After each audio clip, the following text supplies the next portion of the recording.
Geothermal activity and original chi. That is going to be the topic of this episode of Chi Life.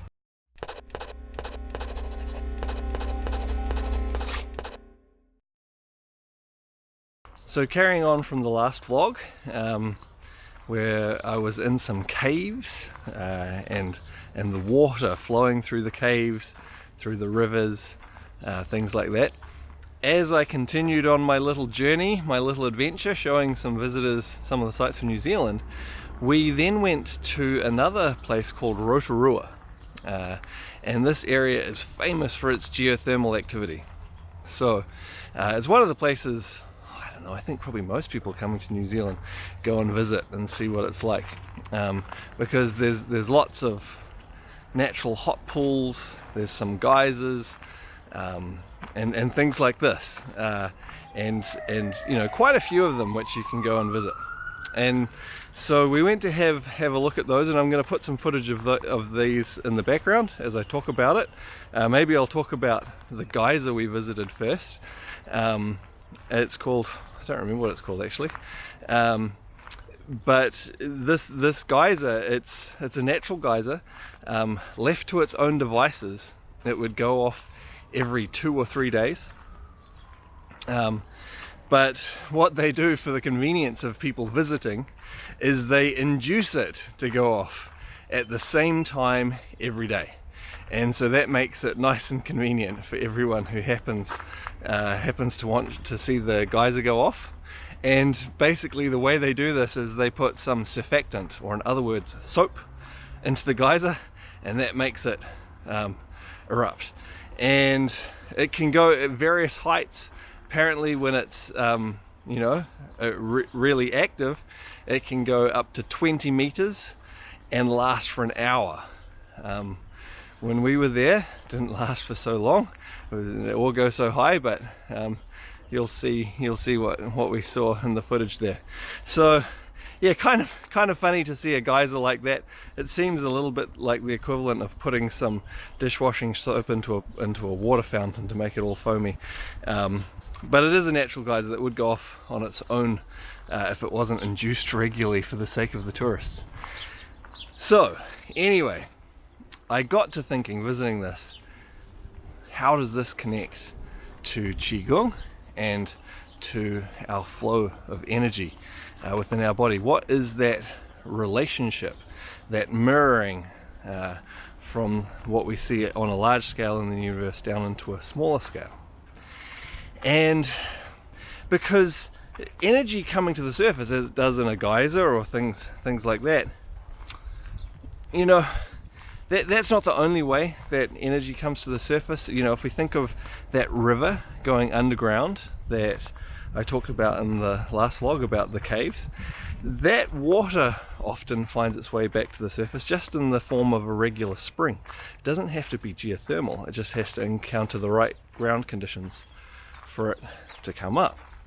Geothermal activity is something different, where the water has, or whatever else it may be, has actually come into contact with essentially the lava, the hot core of the earth underneath. And so this comes from a number of reasons. Sometimes there are, fissures that go down deep, and so it heats the water and other materials to shoot them up. And sometimes it comes from movement in the crust of the earth, again creating heat and pressure and connection down there that then causes this upwards activity, this thermal activity to come upwards. So yeah, what does that relate to if not just the regular flow of energy? And I think probably the best analogy for this is actually the original chi. It's a specific aspect of our energy that's responsible for a lot of important things. And in Chinese medicine, the Chinese system, Qigong as well, obviously they're intimately connected. The original chi is considered to be housed within the kidneys, and related to that, also the bone marrow. And this is what gives us the spark of life to get started on things, to essentially to keep life going as well. If you didn't have original chi, if your original chi is fully depleted, well, you stop repairing your body. You stop fixing things up, and gradually things decay and wear out. So it's the thing that creates the spark, and it's the thing that actually keeps things going. And that ties in really well with what we know about bone marrow, right? With stem cells in the bone marrow being essential to creating new other kinds of cells and to repair and regeneration and things like that. So how does this tie in with volcanoes? Well, if we think about what a volcano is, or geothermal activity in general, one of the most obvious aspects of that being volcanoes. Volcanoes are thought actually to have been essential to the creation of life on Earth. This activity is actually what brought the water out from deeper in the mantle. So without volcanoes, we wouldn't have oceans. The volcanoes also created the atmosphere, the gas around us that helps to, well, give us the air we breathe, give us the gases that the plants also around us breathe, and also provide protection from solar radiation and from other things that might come from off planets to damage us. It also created a unique mix of chemicals, and associated with that, when there's volcanic eruptions, there's often also lots of lightning and things like this. The conditions and the very spark to start to create life.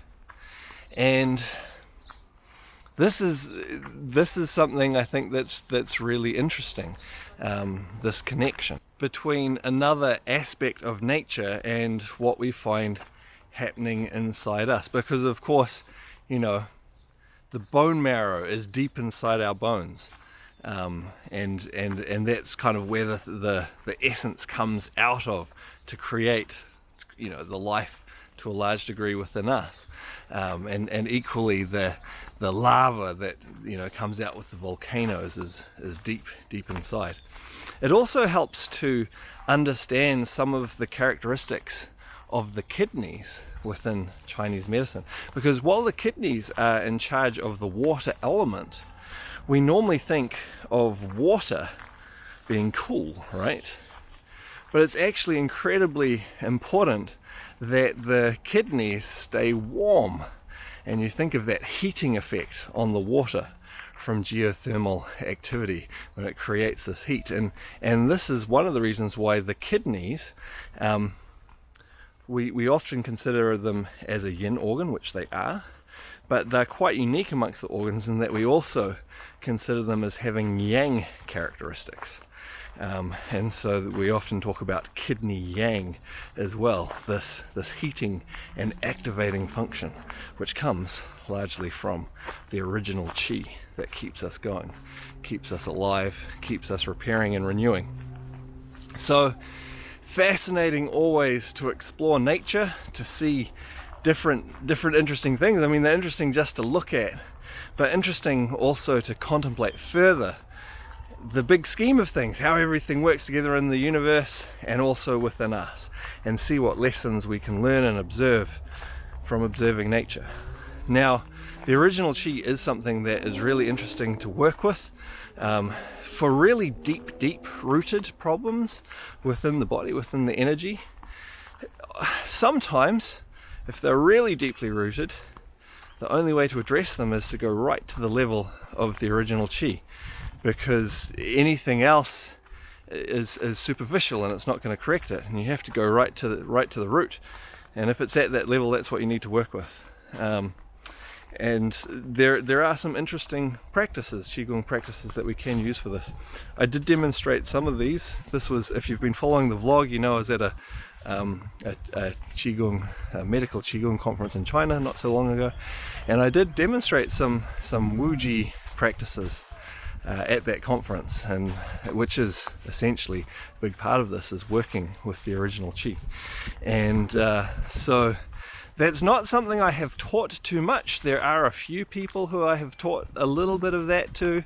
You might find some tiny little clips of me doing some of that here and there, because I don't really like to put materials out until I can do it properly, until I can write the necessary details, do the necessary demonstrations, and teach it properly so you can really understand whatever the practice is that I'm teaching.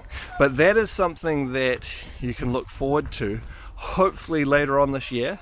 I can't give you a date yet or anything like that. Those of you who have been following the vlog, and certainly if you're on our email newsletter and the goings on the website and so on, you'll know that I'm in the start of a process of redeveloping and restructuring all of the course material and how the syllabus is structured that we teach at Long White Cloud Qigong. And part of this, amongst some other practices, is I will be teaching some Wuji Qigong and some other practices as well. So if that's something you're interested in, that's something that you can look forward to hopefully later on this year as some of the other things get redeveloped and put out as well.